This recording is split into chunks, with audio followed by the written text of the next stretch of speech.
Good morning.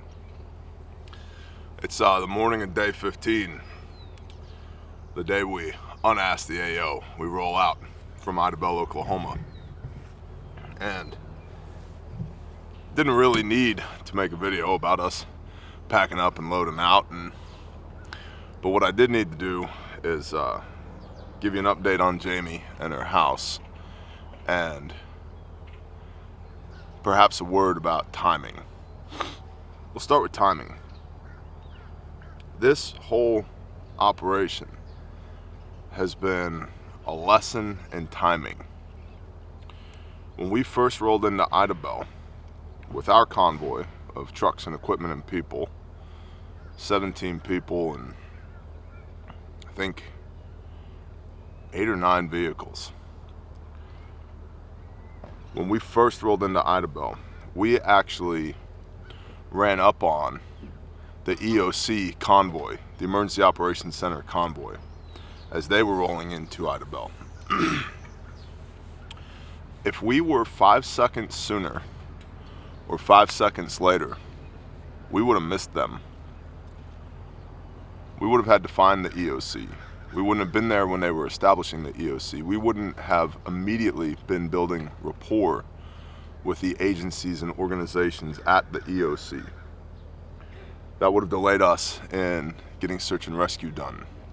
That would have delayed us getting a foothold in McCurtain County and being able to do all the things that we did. 5 seconds. If we'd stopped to piss for 5 seconds longer than we did, if we had left 5 seconds sooner from Heavener that first Friday evening, we would have missed it. That's Yah's timing. It's not us. Timing of the people coming and going who were volunteering and what they brought and when they brought it and the skill sets and equipment that they brought. All Yah. The timing of the funding to accomplish certain aspects, certain facets of this operation because of y'all and Yah. It's all Him. And so it's His timing. His will be done. And even when you're super frustrated that things aren't going the way you want them to go because this has to happen right now, that doesn't surprise Him because it's His timing. And so sometimes one must subordinate their ego and allow the Father to work. And that's tough for a guy like me because I want to go, get it done. But He's like, oh kid, if you would just pause for a moment, breathe, be still and know that I am Yah. I have everything you need and most of what you want at my fingertips just waiting for you. If you'd simply ask and be patient for me to deliver.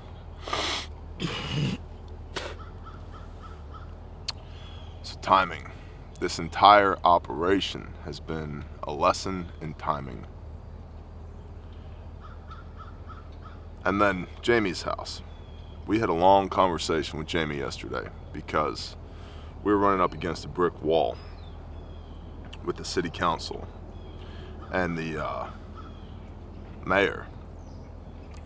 Now, mind you, the mayor, he seemed ready to help, but his hands were tied by the city council, or so he says. Seems like an alright guy. But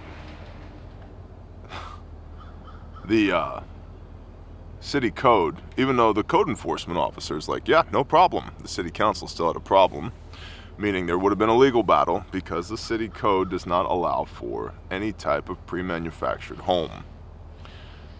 However, they are everywhere in Idabel. These are mobile homes and modular homes. They're everywhere around here. No new construction of pre-manufactured homes. However, pre-manufactured buildings are a go, especially if you're trying to build a dispensary. How interesting. So, if you want to put up the 12th dispensary in a little tiny town of 7,000 people, interesting, it's actually 6,990 is the official population of Idabel because you qualify for more government assistance if you're under 7,000 people. Yeah, scumbag politicians. But if you want to put up the 12th dispensary in a town of 7,000 people, with a pre-built structure, no problem. But if you want to get a single mom with 2 jobs and 2 kids and new house, problem. That's not allowable per the city code. And we had a lot of conversation about what does that look like. We reached out to our attorneys. We started the ball rolling on legal action. Timing. And so we also had a conversation with Jamie. Maybe the reason we're running up against a wall with putting this house for you in Idabel is because your house isn't supposed to be in Idabel. And so we had a conversation with Jamie.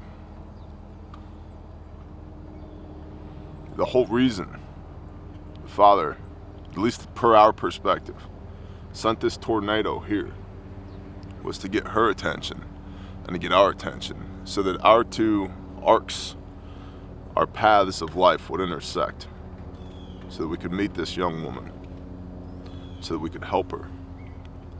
We asked her, what do you really want? If I put a house for you in Idabel, does that help you long term, or does that just fix the fact that you don't have a place to live? And there was a lot of tears and a lot of talking and a lot of planning. And the long and short is, we're not putting that house in Idabel for Jamie. Not now.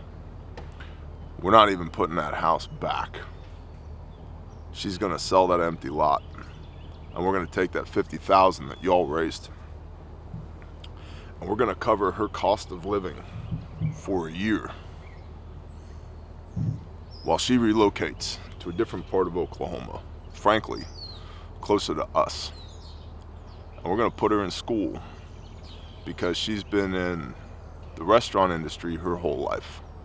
And she's very passionate about that. She loves serving people. She loves cooking food. She loves taking care of people. And she's got a heart for it.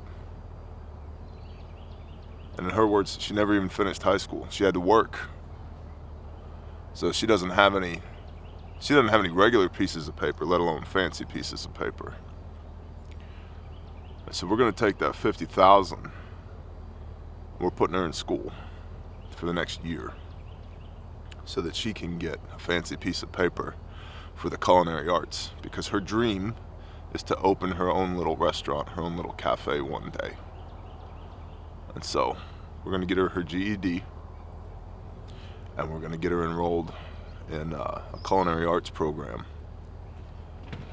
and she'll be able to be home when the kids get on the bus in the morning and be home when the kids get off the bus in the afternoon, get them enrolled in a good school, and put some people around her for pressure and accountability and guidance and wisdom and support and love. We're going to take care of her for the next year of her life with a plan about how do you get from where you are to where you need to be, so that now that the Father has extended this opportunity for you, for your own personal great reset, that you can not only get your feet back underneath you, work on you, but so that you can be strong for other people, because that woman, she is very strong. She wants to help other people. She has a 9-year-old daughter. I asked her 9-year-old daughter, what do you want to be when you grow up? And her response was, how do I help people like y'all help people? Basically, how do I be you? That's what I want to be when I grow up. Hit us right in the feels. So we're going to get Jamie strong so that Jamie can get other people strong when she's strong enough to take care of herself. She'll then be strong enough to take care of other people as well. Timing. And so it also illustrates that what seemed like the obvious answer, this woman lost her house, let's get her another house. That's not the obvious answer. It's not the appropriate answer. The appropriate answer is she needs a life back. And we're going to help her get it. You are going to help her get it. And I can't thank you enough for that. So we're renting her a place to live for a year. We're putting her in culinary school. We're helping her get her GED. And we're going to cover her living expenses for the next year so that she can focus on her and begin the process of putting her life back together. And we are all in agreement, Jamie included, that that is way more valuable than a house. A house in a town where she has no upward mobility.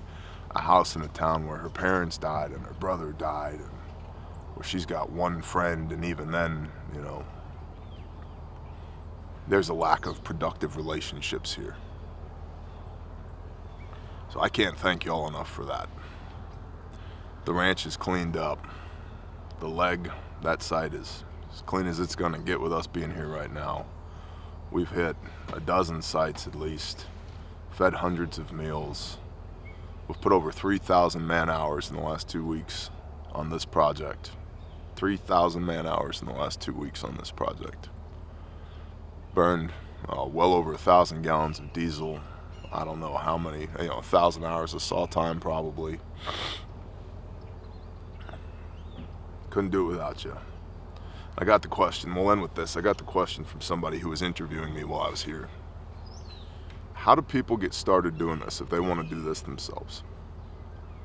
The answer to that's simple. I did not ask anybody's permission to do this. I just did it because it was the right thing to do.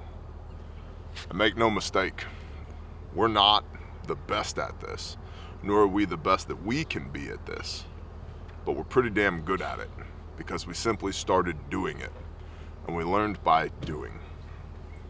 And we've built a lot of powerful strategic partnerships, strategic relationships with individuals, agencies, and organizations. Not because we begged them for their help to then go do something. We just started doing something, and your vibe attracts your tribe. And people saw us being productive and wanted to come alongside us and be productive with us. So you don't need anybody's permission to do the right thing. You just need to do it. And never underestimate how valuable it is for one person to step out in faith and start doing the right thing. That's what happened here. We've got more than 200 volunteers nationwide, 200 regulars now. We've been doing this 39 months. We've got 200 regulars now. It's incredible. We've got a strong board. We've got equipment and assets and capabilities and relationships that are unfathomable. In just over 3 years for simply stepping out and doing the right thing. And mind you, just because it's the right thing to do doesn't mean it's going to be easy. It's not easy, but it's good. So don't conflate easy and good. So don't wait for somebody to offer you the opportunity to do the right thing. Just go do it. I appreciate y'all more than words can convey. It literally would not be possible for us to do what we do without you. And I thank you again for your continued support. Please continue to pray for the people of Idabel, Oklahoma. Please continue to pray for Jamie. Please continue to pray for Grindstone Ministries and Caleb House. And we'll see you on the next one. Bless y'all. Shalom.